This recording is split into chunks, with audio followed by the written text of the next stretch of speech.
Ladies and gentlemen, welcome to Industrial Drawing B12. My name is Darren Willis.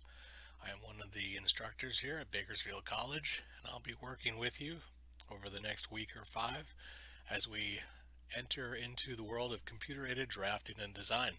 So if you've got your course pack available, you're going to want to take a look for the Unit 9 materials as we transition out of manual drawing and get into our computer-aided drafting. The objectives for the week include navigating the interface for the AutoCAD software, doing some basic function things in AutoCAD like opening new files, creating new files, printing them out, saving those files, being familiar with the way the tools work in AutoCAD, and understanding and practicing good file management strategies. We'll be working with a couple of drawing tools this week, a modified tool. We'll be taking a look at some of the settings in the program, and we'll see how to interact with what's on the screen by panning and zooming.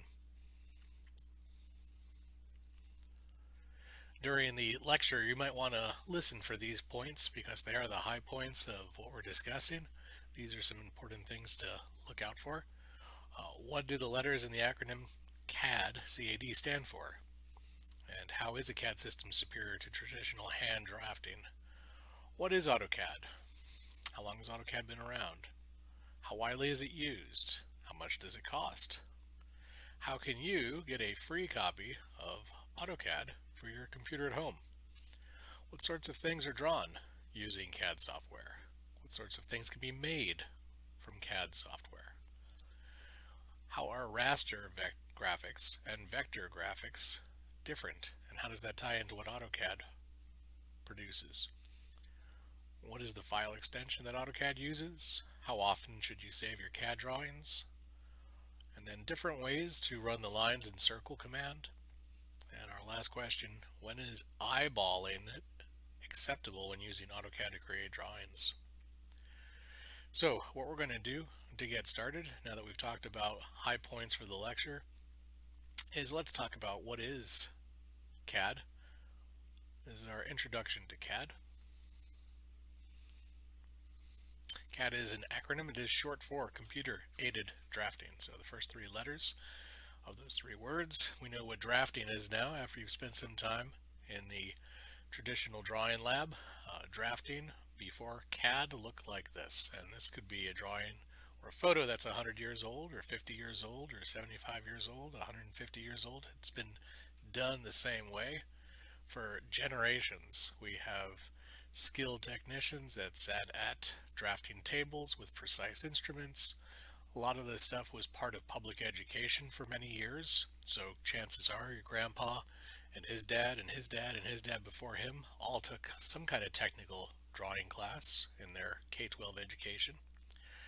But you know, CAD isn't that new. It's actually been around for a long time. CAD's been around since the late 50s.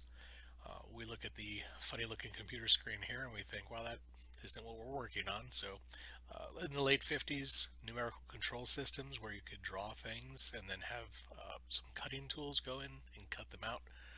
This was the beginning of CAD software. Problem was that computers tended to be very large back in the 50s. So these workers here are lifting a 5 megabyte hard drive into this truck to transport it. In the 60s, things didn't get much smaller or lighter. Here's an electronic computer being delivered to a business. In the 60s, most computers were mainframe computers, which meant you'd have a room full of these stacks. And these stacks will probably remind you of the shelves in the library, one after the other with processing units.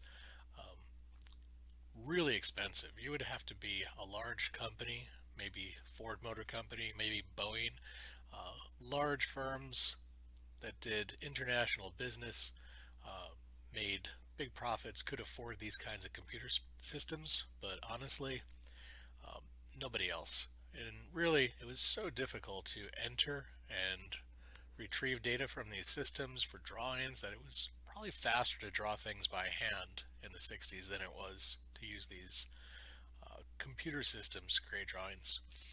In the 70s, computers got a little bit smaller. We see a mini computer here, and by mini computer, it's now not filling up an entire room. It's just the size of a small van, maybe. Weighs only a couple of tons. Computer power is still expensive, though, in the 70s and 80s. Here we have 10 megabytes of hard drive space for $3,500 more or less. That's kind of funny now when we look at how cheap flash drives are with 32 and 64 gigabytes of space. In the 80s, computers got even smaller and could fit on your desktop. And then microcomputers appeared, and now we have very thin computers with very flat screens. And starting in the 90s, an engineer could run spreadsheet software to do calculations as well as CAD software on the same computer. That was pretty exciting. So, for so many years, drawing was done by hand using instruments. The question is, why would you switch? Why would you switch the way things were done and start using a CAD system, a computer system, to do drawings? Well, the reason is that CAD's got some advantages over people.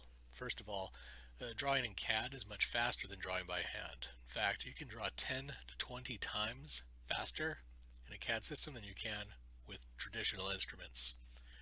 CAD systems are more accurate than the human eye. So we can measure to the 16th of an inch, maybe to the 32nd of an inch, maybe even to the 64th of an inch. But at some point, our eye loses the ability to focus in any tighter. Um, and we kind of fudge things a little bit. Well, CAD systems are super accurate. They are accurate to 13 places to the right of the decimal point. That's the nearest 10 trillionth of an inch.